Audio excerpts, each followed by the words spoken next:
I have often wondered how the Buddhist monks are able to meditate for so many hours. But with us, there are days when we sit the entire day with our books. We just seem to get nowhere. So today, let's take some learnings from Buddhism to find the answers to our problem. Hey everyone, this is Chetna and you're watching ChetChat, the one place that you're going to get all the help you need to become the highest version of yourself. And this content, by the way, is also available as a podcast on Skill Up with ChetChat, available exclusively on Spotify. So you can now listen while you're driving, walking, jogging, whatever. Or if you're in the mood to watch my videos, you can do that for free too. The link is in the description. So why are we not able to focus on our studies? Why are we not able to remember anything we read? What are the real obstacles on our path? Buddha has described 5 hindrances or obstacles that can obstruct mental development and weaken the development of wisdom. These 5 mental hindrances are called Pancha-Nivarana. Pancha-Nivarana. The first mental hindrance is sensual desire, Kamacchanda. Kamacchanda meaning delight in sense objects. This is the desire or craving for sensual pleasures. The mind is somewhere else, craving the pleasant visible objects, sounds, pleasant smells, pleasant tastes, pleasant tangible objects. And which ones? The ones that are received through the 5 sense organs of the eye, ear, nose, tongue and the body. Pancha-Nivarana, the 5 mental hindrances according to Buddha. Nivarana means to cover something. And when something covers the mind, it doesn't let us absorb anything. Now recognize these thoughts and set them aside. If your mind is filled with sensual desire, you will neither be able to focus nor will you be able to remember anything that you're studying. Now I want you to comment below and tell me about why you think you're not able to focus and how you have overcome this. The second mental hindrance is anger, Vyapada, anger.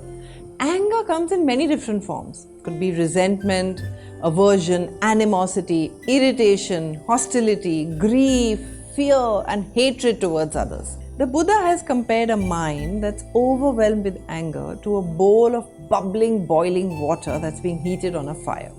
If someone who has good eyesight looks at it, they will not be able to see the reflection of their own face as it really should be.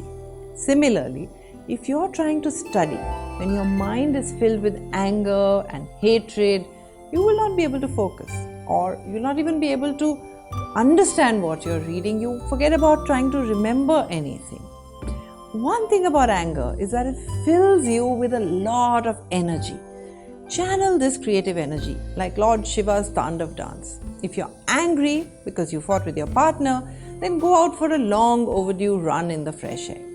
Use your anger energy for some self-care. Now I want you to comment below and tell me that if when you face anger, how are you actually able to overcome it? And in the meantime, let me give a shout out to Lakshmi Jangir for leaving this motivating message under my last video. And if you also want a shout out in my next video, leave me a comment below with a hashtag ChetChatters. The third mental hindrance is sloth and laziness. Thina-Middha, sloth and laziness, sleepiness, lethargy. Now all of this will cover your mind. If you're trying to study when you're sleepy, I think the best thing to do is to just first sleep, feel refreshed and then try to study.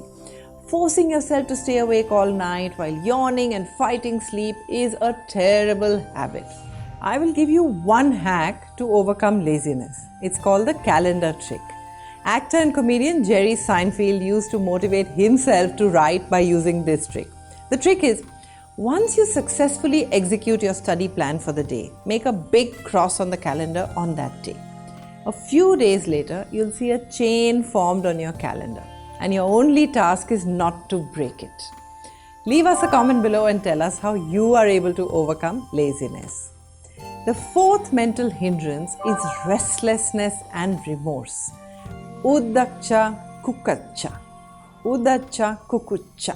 If you're overthinking and your mind is restless, maybe you're occupied by some past event, maybe you're fretting about the possibility of some future event, this will cause you a serious distraction or maybe inner turmoil.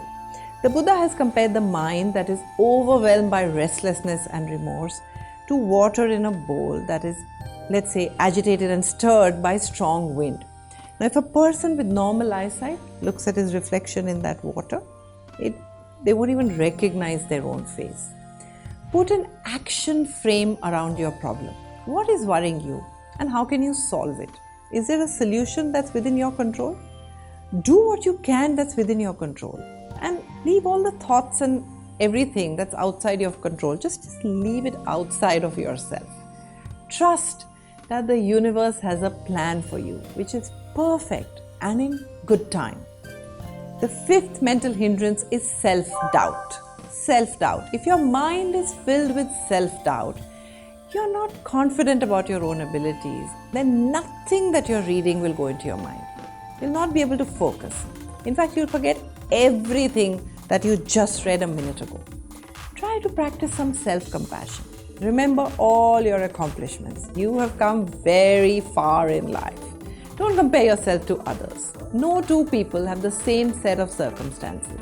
You have done the best that you could so far and will continue to do so in future also. Spend time with supportive people and free your mind from self-doubt.